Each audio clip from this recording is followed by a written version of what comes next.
Good morning. Good morning from northern Greece. Nice and chilly today, 3 degrees Celsius. I'll be getting in my calisthenics workout, and I also want to share a little bit of my experience the last days of doing 2 days on keto, so protein and fats only, no carbs.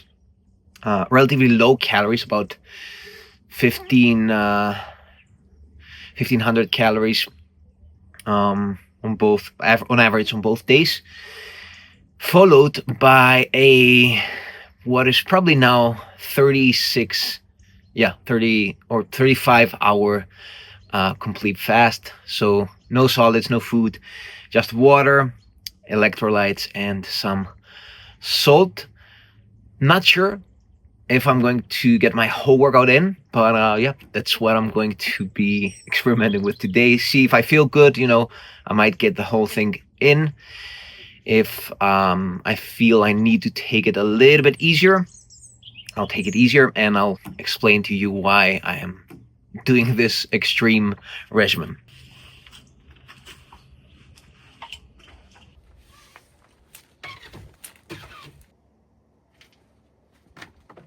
A little bit of warming up with some bands, some easy push-ups.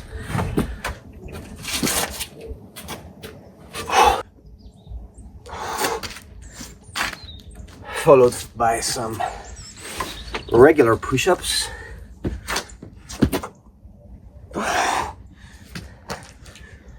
Followed by some leg assisted pull-ups.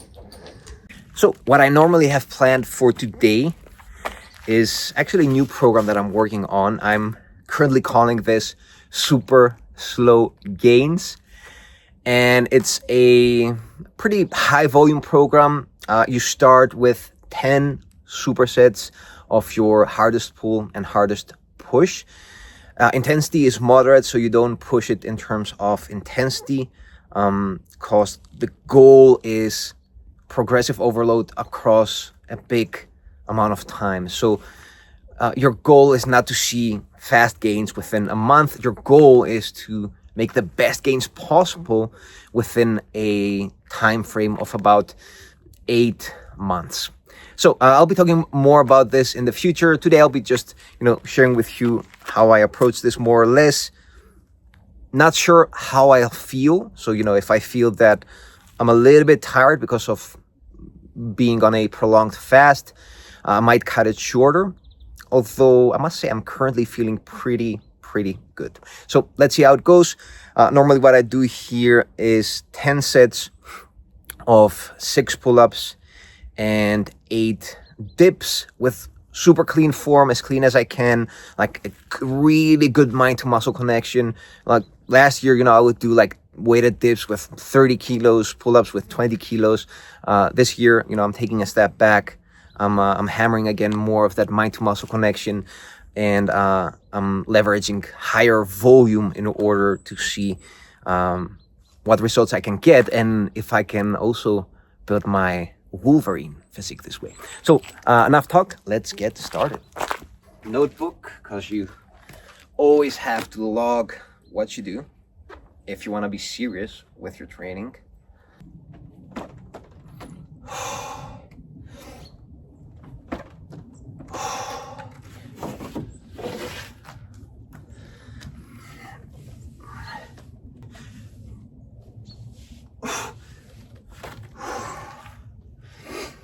All right, that surprisingly felt pretty good. Normally I scale this up also, so I don't actually do 10 sets of 6 reps for pull-ups. I start my first set with 4, then I do 5, and then I do 6. Like my first 3 sets are always scaling up to the reps I want to get in by adding 1 rep, right? So if you want to start with 7 reps, first set is 5, second is 6, then you go 7. Like I always feel that way of progressing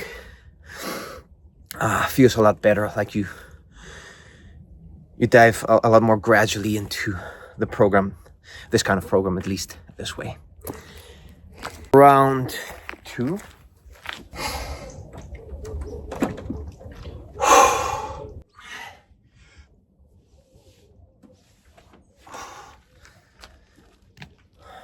Okay. Once again, feeling surprisingly good. Now, the reason I started with 2 days of keto before I got into the fasting, this 36-hour fast, is to basically speed up the whole process of your body using ketones for fuel instead of continuing to eat into muscle, into your muscle glycogen stores, which are at their end. So this way, if you just do a 36-hour fast, you'll barely touch ketosis. But again, if you start with those 2 days of keto, you get there faster, so you can speed up fat loss, which is the goal actually of this whole thing. So right now I'm at the middle of my lean bulk. I've been lean bulking since July. I'm planning on doing this until somewhere around April. Then I want to start cutting. So just because I got a little bit tired of constantly being on that caloric surplus, which I know it is fun to eat more, but when it's something you do in a structured way in the long run, something that is mandatory in your head, you start to get tired of it. You'll be surprised, even if you love food as much as I do, you'll be surprised by how tiring it can get at points. So what I wanted to do basically is do a little bit of a cleanup, get rid of that extra fat which I gained with my lean bulk, because even with a lean bulk, you will minimize fat loss spillover, but you still can't avoid getting some fat. So the goal right now is to drop some extra fat, clean up my physique a little bit, resensitize my hunger so I can continue lean bulking for the next 4 to 5 months or so. It's also a little bit of a mental boost kind of thing, because it does get challenging when you're training really hard constantly. You're watching your diet and you just watch yourself in the mirror getting fatter, right? Even though you are building more muscle underneath that extra layer of fat, even though you are making your best gains of your life, probably because you need a caloric surplus for that, even though your lifts are improving and all that, getting that feedback from the mirror where you actually kind of look more out of shape, even though you're more in shape, that can be a little bit of a mind. So that is another reason that you might want to consider a diet break and a little bit of a cleanup of your physique when you're doing a lean bulk somewhere around the middle of it.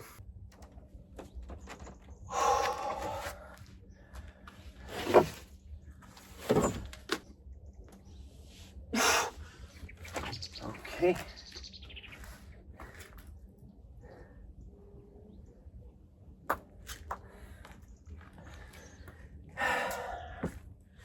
Still feeling pretty good. Very important when you're doing a keto diet, even more importantly, when you're doing a full fast, when you're abstaining from any kind of calorie, very important that you get your electrolytes in and a little bit of salt in your water once or twice a day.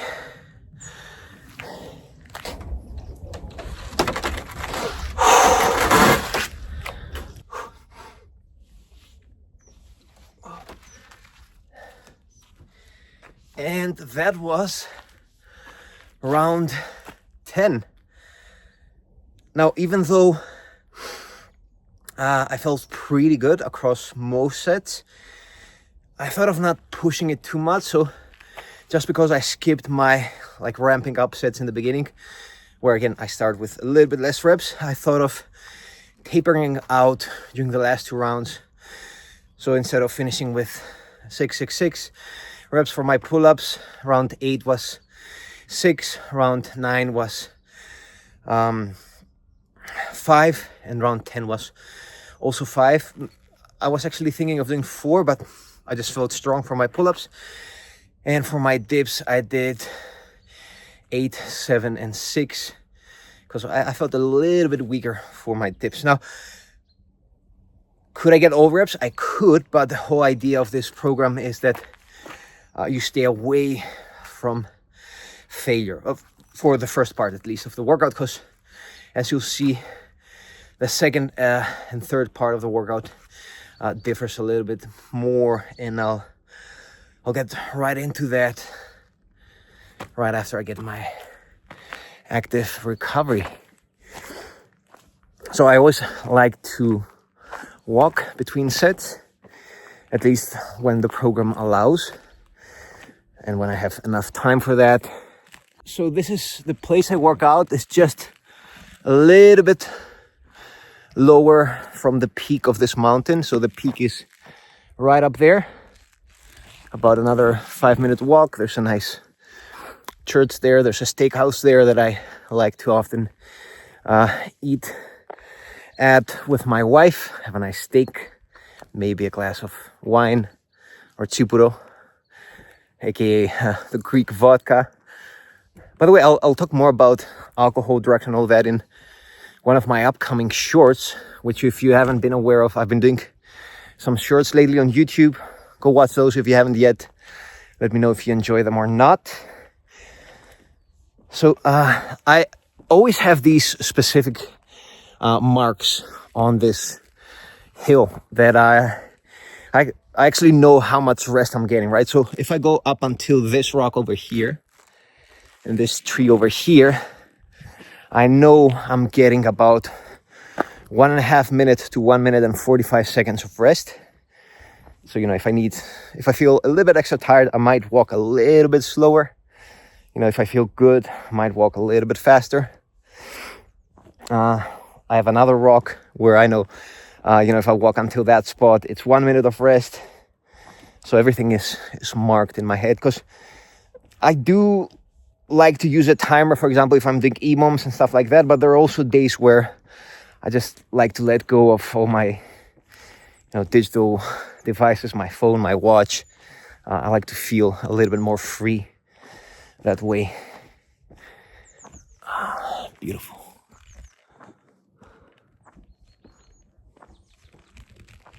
Now, I know some of you say that you don't have these amazing spots to train, but I'll still insist that training outdoors always beats training indoors, even if you train in like a very urban and not so pretty environment. I mean, I've done that for years in the past when I didn't live here, when I left for a few seasons, both abroad, but also when I lived in other cities in Greece. So yeah, just find a spot outdoors and try to get at least once or twice outside. Get a workout, especially if your job involves a lot of, behind a screen kind of work, locked in a room, your home office, or, if you just work in a building. Make sure you get outside, because exercise, all good and healthy, but being outdoors, very, very important aspect of overall health. You need the sun, you need to rest your eyes on a more open horizon, get a little bit of rest from that screen strain. You need a little bit of more fresh air. Your mind relaxes more when your gaze focuses on a more open horizon, because you trigger your parasympathetic system more that way. And there's a ton of research why being outside is great for you. If you can be in a natural environment like this one, even better, super healthy for you. There's all kinds of research on this in terms of autoimmune diseases, inflammation. But still, if it's not this pretty, just find any kind of spot that is outside. Okay, part 2 of my workout involves weighted push-ups. So I've got my backpack here with 34 kilos in it. Superset it with inverted rows. Here I'm gonna aim for 4 sets, higher intensity, I like to use my peak method set here, meaning start within like a relatively easy set during round 1, so I can, just feel more warmed up. Even though I've done like a ton of pulling and pushing, specificity is key when you're switching exercises. So first round is a little bit more of a warm-up for my push-ups because they're very weighted. With my rows, I start right ahead with the rep range that I'll be aiming for all sets. And here, what I'm trying to focus more on and push myself more on are my push-ups, my weighted push-ups, okay? My rows here are mostly for, like, I'm still training hard, I'm still focusing on like mind to muscle connection, but I'm not loading these, okay? Like, my focus is mostly on the push-ups. That's what I want to improve. And the reason I do that is because I already have like plenty of pulling in my training. For example, tomorrow I have Romanian deadlifts, which, even though you don't have elbow flexion, like your back still gets an amazing isometric contraction. So just to keep overall volume balanced, I like to go, put more effort in my Romanian deadlifts, keep my rows like a little bit, tiny bit easier today. Like, I still push them. I still focus on good form, good mind to muscle connection, but my main focus is on my push-ups. So as I said, for my push-ups, I like to apply my peak set method here, meaning first set is more like a medium intensity set, more like a warm-up set. My second set is about 2 to 3 reps away from failure.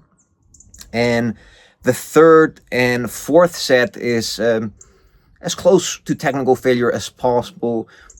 Depending on how I feel, maybe I'll leave 1 rep in reserve, but I'll try to really push those last sets. So the goal here, normally, like what I got last time at least, was 6, 8, 10, and 9 push-ups.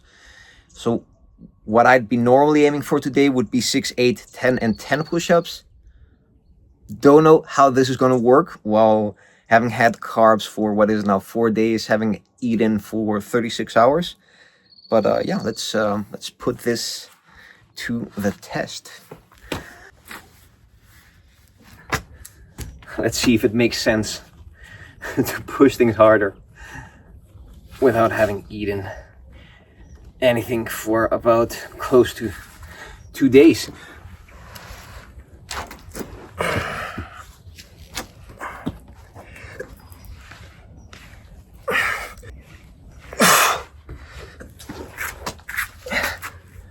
All right, warm-up set feeling good. Forgot to set up my rings for my rows, so a little bit of extra rest here.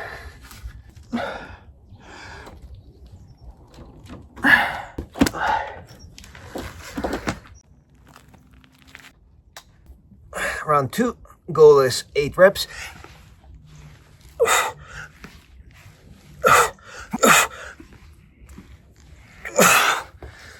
All right, not bad.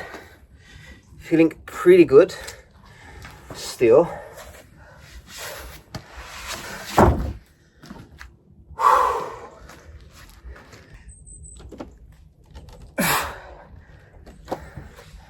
Weirdly enough, my rows feel harder, although my rows normally feel easier. Might have to do with the higher rep range.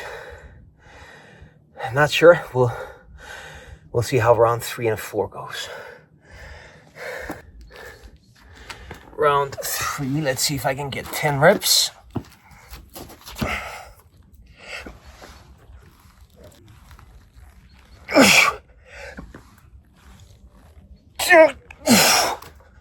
Whew. All right.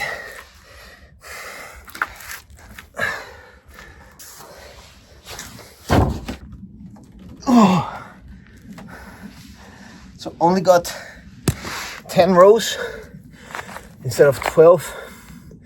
I don't know, just didn't feel like pushing it because I want to see if I can get those 10 push-ups for my last round based on how I felt on the third one, probably not going to be the case, but I'm going to give it a decent try, depending on how I'm feeling as well. I'm going to see, how far I'm going to push it or not. So another walk and coming right back.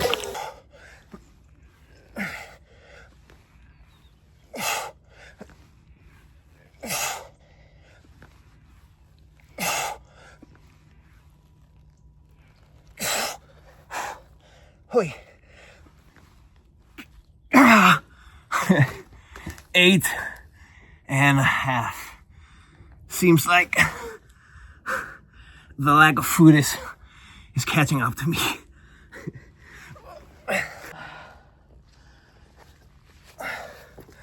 Overall, I would say that I expected to do worse in today's workout.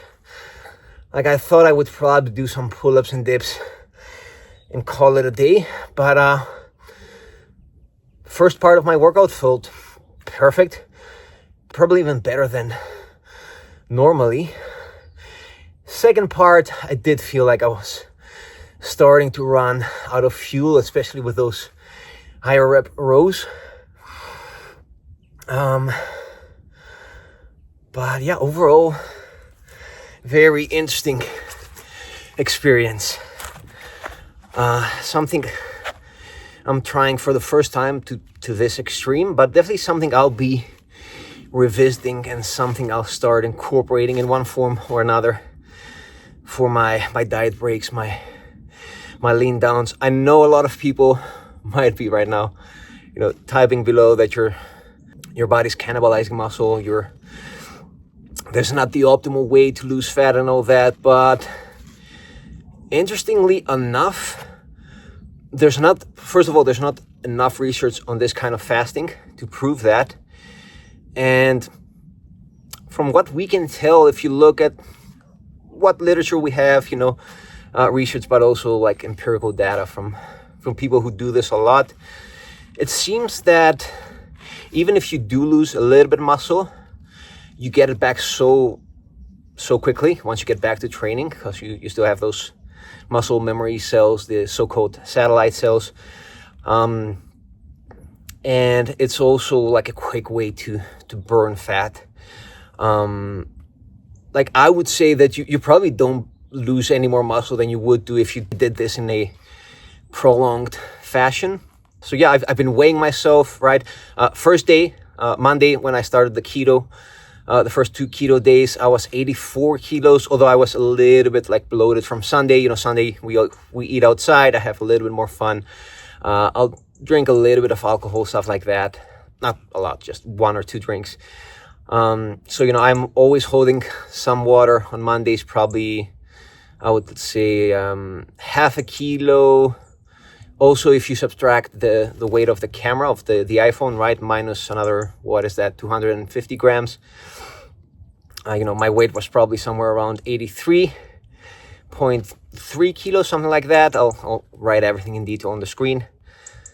And this morning, I weighed 81.3. So like lost.